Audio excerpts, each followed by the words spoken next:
لا الہ الا اللہ پڑھ لیا ہے، مسلمان تو ہو گئے، ہم کہاں جی جہنم جائیں گے؟ کوئی سرٹیفکیٹ لے رکھی ہے کیا؟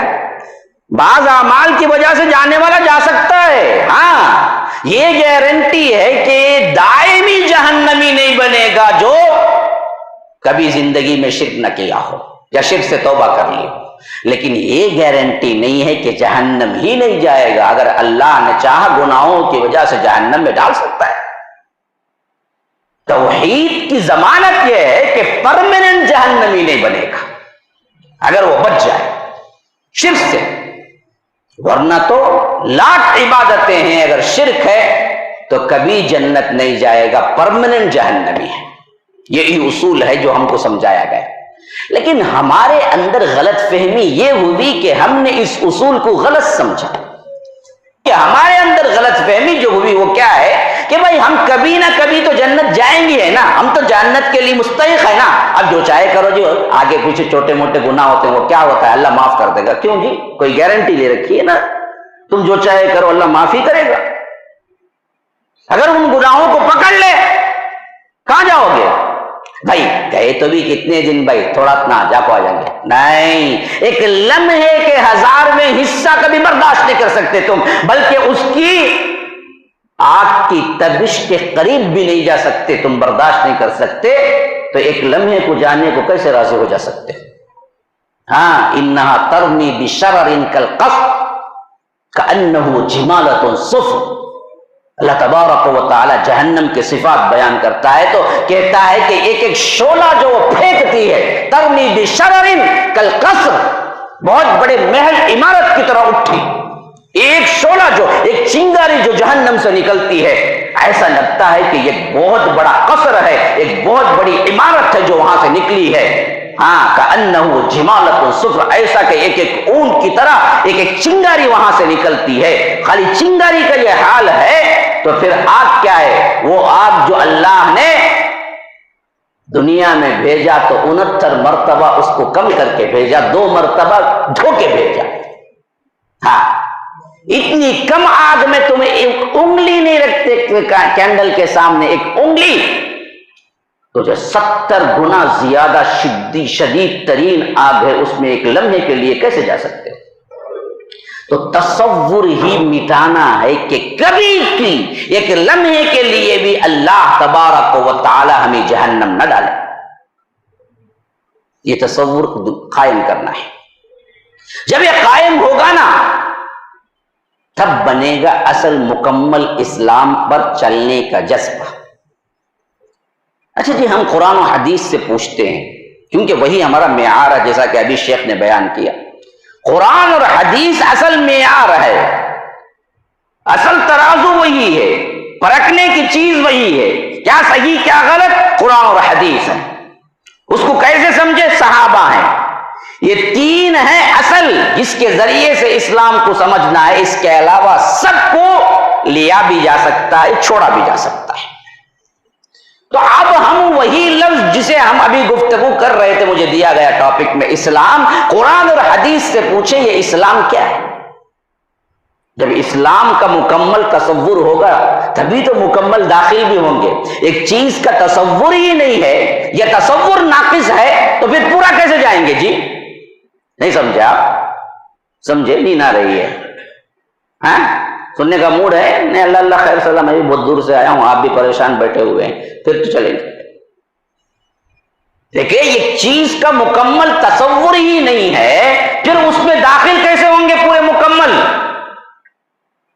آپ نے تاج محل کی عمارت میں کبھی داخل بھی نہیں ہوئے،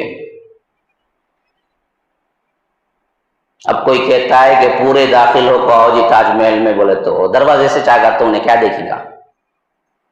نہیں، گیاش نہیں، انہیں کیسا پورا اسلام لنگا۔ یہی حال ہمارا بھی ہے، اسلام میں پورے کے پورے داخل ہو جاؤ تو پورا اسلام ہے کیا؟ مختصر طور پر اس کا مجموعہ خلاصہ تو جاننا چاہیے نا جی۔ ہر مسلمان پر ضروری ہے کہ ایمانیات کا مرحلہ، عملیات میں خاص طور پر عبادات کا مرحلہ وہ سیکھ لے کہ کیا کیا اس پر کم از کم فرائض ہیں، وہ بھی نہیں سیکھا پھر تو اسلام پر داخل کیسے ہوگا مکمل طور پر؟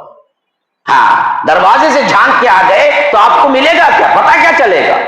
یہ مسجد جتنی چھوٹی ہے، اس کو بھی آپ جھانک کے ایک مرتبہ نہیں دیکھ کے بتا سکتے کہ کیا کیا ہے۔ آئے آپ دروازے کے پاس یوں کھڑے ہوئے، واپس چلے گئے، میں پوچھا کتنے فین بھائی لگے ہوئے ہیں؟ میں کہاں بھائی دیکھا، میں خالی جھانک کو آ گا، مجھے کیا معلوم کتنے فین ہیں مسجد میں؟ اتنے فین ہیں گننے کے لیے بھی تقریباً پورا آ کے دیکھنا پڑے گا آپ کو۔ ویسے ہی اسلام اسلام اسلام تو ہم بھی بولتے ہیں، لیکن ہم کو اتنا پتہ نہیں ہے، پڑھتے نہیں ہیں، سمجھتے نہیں ہیں، علم حاصل نہیں کرتے ہیں کہ خلاصہ اسلام کیا ہے، اسلام کن باتوں کا حکم دیتا ہے، کن اعتقادات کا حکم دیتا ہے۔ کیوں؟ اسلام کو اگر کل حیثیت سے جمع کر لیں تو دو ڈویژن ہے اس کے، جو دو اہم ترین سبجیکٹ ہیں۔ ایک ہے اعتقادیات، جسے ایمانیات بھی کہہ سکتے ہیں، جن پہ آپ کو سمجھنا نہیں ہے، ایمان لانا ہے۔ یہ ایمان اگر پختہ ہو جائے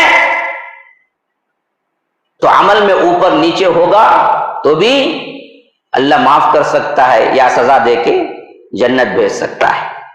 لیکن ایمانی خلل والا ہے، ادھر کیا ہے، نماز میں بولتا ہے ایاک نعبد و ایاک نستعین، ہم تیری ہی عبادت کرتے ہیں، تجھی سے مدد مانگتے ہیں۔ باہر نکل کو درگاہ میں بولتا ہے یہاں کا نعبد وہاں کا نستعین، یہاں بھی جھکتا ہوں وہاں بھی جھکتا ہوں۔ ایمانیات پہ خلل تو یاد رکھو پھر تو وہ جنت ہی نہیں جا سکتا۔ اب ایمانیات کا حصہ چھوڑنے کے بعد عمل کا مسئلہ ہے، کن پر عمل انتہائی ضروری ہے، جو عمل آپ پر فرض کیا گیا ہے۔ اسی واسطے قرآن میں جہاں کہیں آمنو کا خطاب آیا وہاں عملوا الصالحات آیا ہے کئی مرتبہ، الا الذین آمنوا وعملوا الصالحات، آمنوا وعملوا الصالحات، الذین آمنوا وعملوا الصالحات، ان الذین آمنوا وعملوا الصالحات، ہر جگہ آمنوا عملوا الصالحات، آمنوا عملوا الصالحات، آمنوا عملوا الصالحات۔ یہ دونوں کیا ہیں؟ ایک ہی گاڑی کے دو پہیے ہیں، ایک پہیے سے گاڑی نہیں چلے گی۔ ایمان اور عمل صالح، ایمان اور عمل صالح، ایمان اور عمل صالح، ایمان اور عمل صالح سے گاڑی چلے گی تو وہ جنت کو پہنچے گی، ورنہ ایک پہیے سے اگر رہے گا تو مسئلہ ٹیڑھا ہوگا۔ تو یہ دو ڈویژن کو مکمل طور پر خلاصے کے اعتبار سے جان لینا ہر انسان، ہر مسلمان پر فرض ہے۔ اب وہ فرض کیسے جانیں گے؟ قرآن پڑھو جی، اسی لیے ہم کہتے ہیں قرآن پڑھو۔ ہماری زندگیوں میں جب تک قرآن نہیں آئے گا، ہماری زندگیوں میں جب تک احادیث نہیں آئیں گی، ہم سمجھ ہی نہیں سکتے۔ ہمارے پاس بڑوں کے اسلام کی کوئی دلیل نہیں ہے، نہ اللہ تبارک و تعالی نے ہمیں بتایا کہ بڑوں کے اسلام پہ چلو۔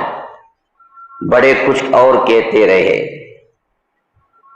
بڑے دلیل نہیں ہے، بزرگ دلیل نہیں ہے، پیر دلیل نہیں ہے، امام دلیل نہیں ہے۔ یاد رکھو اچھی طرح، اصول سمجھ جاؤ۔ بعض لوگ بولتے ہیں اتنے سالوں سے ہے جی، دلیل کب بنے گی؟ قرآن میں کہیں ہے 100 سال سے کوئی کام تمہارے بڑے کرتے آئے تو وہ دلیل بن جائے گی۔ کیسے بنے گی؟